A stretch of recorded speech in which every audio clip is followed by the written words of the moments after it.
Kabila qui tue les populations, Kabila qui prive aux Congolais le droit à leur richesse, ne restera pas éternel. Aujourd'hui, ce qui se passe au Congo, ce n'est pas une situation à acclamer. On ne peut pas accepter qu'un pays si riche comme le Congo puisse être aujourd'hui livré à des bandes, des gens qui ne respectent même pas la valeur humaine. Et nous voulons que chaque mois au Congo, le Congolais ait droit à une substance qui lui permettra de subvenir à ses besoins mensuels. Nous appelons les Congolais à reconnaître ce droit, qui est leur droit, qui est leur propre droit légitime, et que c'est un droit qu'ils doivent réclamer dans tous les 4 coins.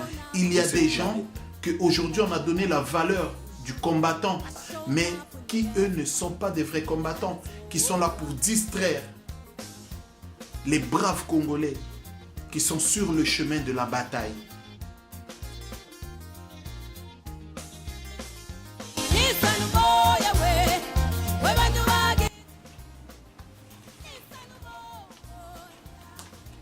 Je voudrais essayer un peu de répondre à quelques questions qui se posent dans la communauté congolaise, c'est-à-dire dans notre communauté par rapport au combat qui est le nôtre face à la situation que nous vivons aujourd'hui dans notre pays, en République démocratique du Congo.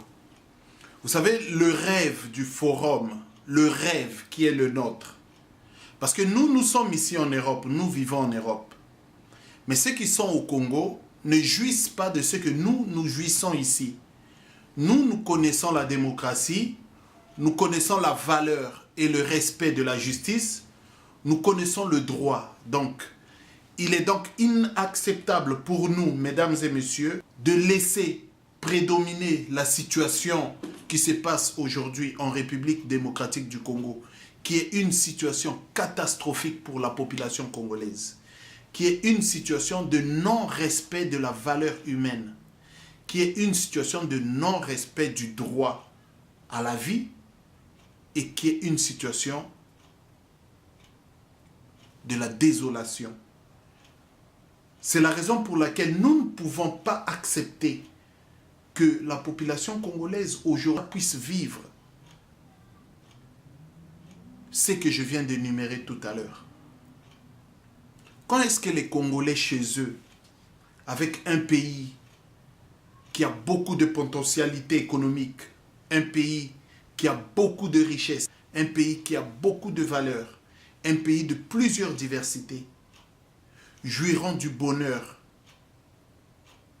de leur pays?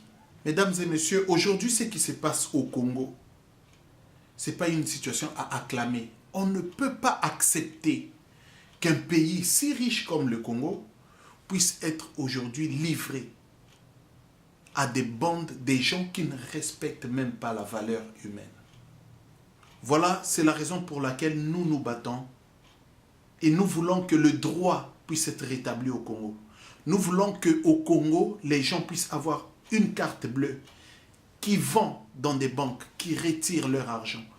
Que nous puissions avoir au Congo les gens qui bénéficient du partage des richesses qu'offre leur pays. Et nous voulons que chaque mois au Congo, le Congolais ait droit à une substance qui lui permettra de subvenir à ses besoins mensuels. Nous voulons qu'au Congo, qu'il y ait des gens qui ne payent ni l'eau, parce que nous sommes entourés des grands lacs, nous sommes entourés des rivières et nous avons un grand fleuve qui est le 2e mondial qui passe à nos pieds. C'est la raison pour laquelle nous revendiquons tout ce droit, le droit du Congolais à jouir des richesses que lui offre son pays. Nous appelons les Congolais à reconnaître ce droit, qui est leur droit, qui est leur propre droit légitime, et que c'est un droit qu'ils doivent réclamer dans tous les 4 coins de cette planète. C'est ça le but de notre combat.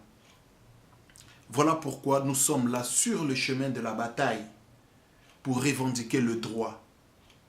Malheureusement, il faut le dire, au milieu de nous et avec nous, il y a des gens qui sont dans ce combat pour faiblir le combat. C'est comme je l'ai dit, nous marchons dans un désert. Là où nous pouvions faire une semaine, nous allons faire 30 ans, 40 ans. Pourquoi? Parce qu'autour de nous, nous avons accepté tout. Nous avons accepté l'inacceptable. Il y a des gens qu'aujourd'hui, on a donné la valeur du combattant, mais qui, eux, ne sont pas des vrais combattants, qui sont là pour distraire les braves Congolais qui sont sur le chemin de la bataille. Comment pouvez-vous croire qu'un Congolais, comment pouvez-vous le croire, un Congolais mûr et mature dans sa conscience, peut nous dire à nous, qui revendiquons le droit qui nous est dû, aller à Kinshasa, aller combattre Kabila à Kinshasa, tout en sachant que ce monsieur a mis tout son arsenal à l'encontre de tous celui qui conteste son pouvoir. Au Congo, la situation est catastrophique. Nous n'irons pas au Congo pour nous constituer des chairs à canon. Nous resterons revendiquer le droit dans le droit. Aujourd'hui, les Congolais font une erreur. Ils disent que le sort du Congo se décide à Kinshasa. J'ai entendu ça. Mais laissez-moi vous répondre directement, le sort du Congo ne se décide pas à Kinshasa. Le sort du Congo se décide aux États-Unis. Le sort du Congo se décide en Belgique. Bref, le sort du Congo se décide en Occident. Mais si nous prouvons à l'Occident que nous avons des droits que nous revendiquons, nous gagnerons ce droit. Et à votre attention, Kabila qui sème la terreur, Kabila qui tue les populations, Kabila qui prive aux Congolais le droit à leur richesse, ne restera pas éternel. Mais le Congo restera. Les Congolais continueront à vivre. Et aujourd'hui, si nous obtenons ce qui est de plus précieux dans notre revendication, ça sera pour l'avenir de nos enfants.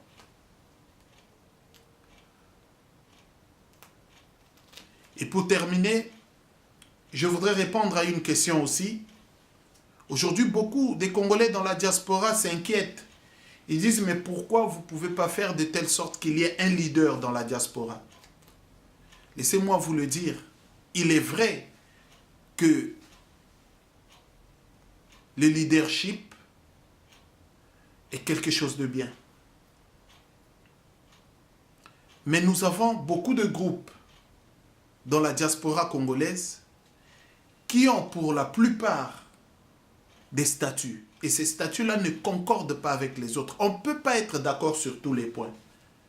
C'est la raison pour laquelle, au lieu que nous puissions nous battre pour trouver un leader dans la diaspora, mieux vaut faire un consensus parce que le leadership de l'ensemble n'est pas possible. Mieux vaut faire un consensus. Mieux vaut que les leaders des groupes se rencontrent, comme cela se fait dans des pays démocratiques, où il y a des branches politiques qu'on appelle la gauche et la droite, et dans ces branches, il y a des partis qui sont là, qui sont là, qui vivent dans des concessions.